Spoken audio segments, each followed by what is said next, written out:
السلام علیکم پیارے بچوں، میں آپ کی نازیہ مس۔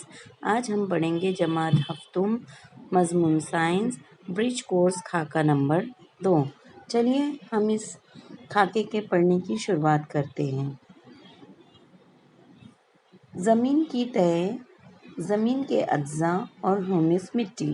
ہمیں اس خاکے میں کس کا مطالعہ کرنا ہے؟ زمین کی تہ، زمین کے اجزاء اور ہیومس مٹی۔ حوالہ یعنی یہ کہاں سے لیا گیا ہے؟ تو یہ خاکہ جماعت چھٹی سبق نمبر 1 قدرتی وسائل ہوا، پانی اور زمین، یہاں سے اس کا حوالہ لیا گیا ہے۔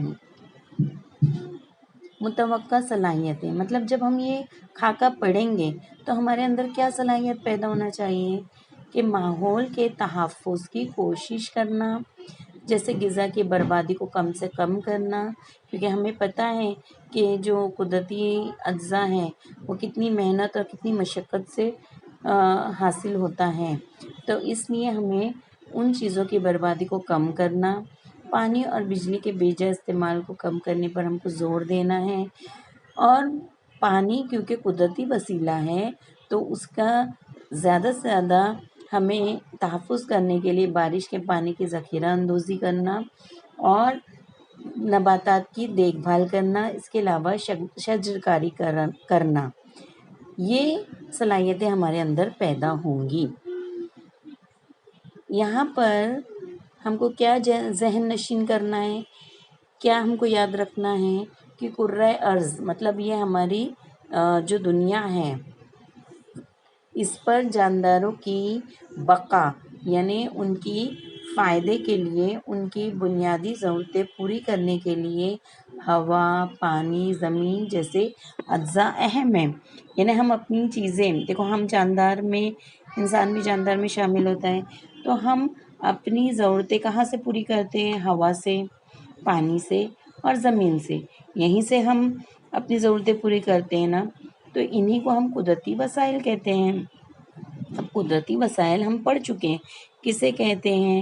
جو ہمارے ماحول میں وسائل پہلے سے موجود ہوں، جسے انسان نہ بنائے، صرف ضرورت کے مطابق اس کا استعمال کریں، تو اسے قدرتی وسائل کہتے ہیں۔ زمین، پانی اور ہوا کو بالترتیب ہم ہجری کرہ، آبی کرہ اور فضائی کرہ کہتے ہیں۔ مطلب زمین ہجری کرہ میں آتا ہے، ہجر مطلب پتھر، یا اس لیے زمین کو ہجری کرہ کہتے ہیں۔ پانی آبی کرہ اور ہوا کو فضائی کرہ کہتے ہیں۔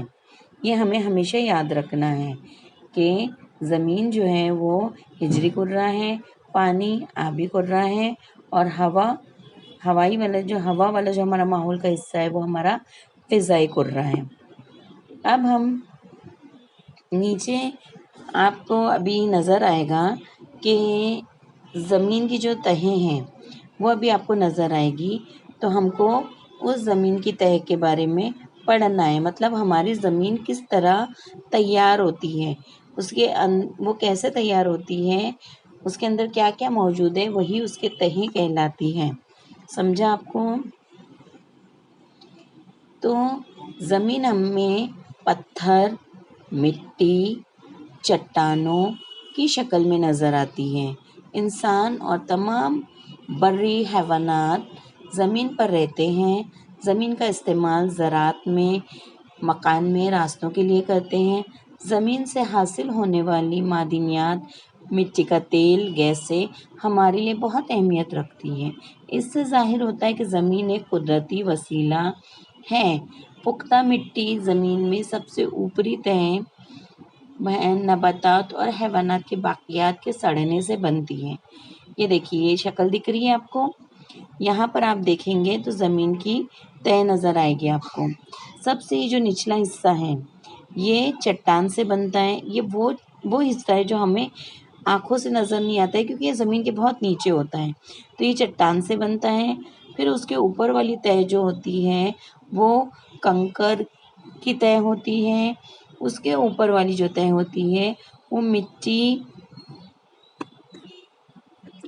مٹی سے بنتی ہے، جو غیر پختہ مٹی ہوتی ہے۔ اس کے بعد ہیومس اور پھر رکازی مٹی،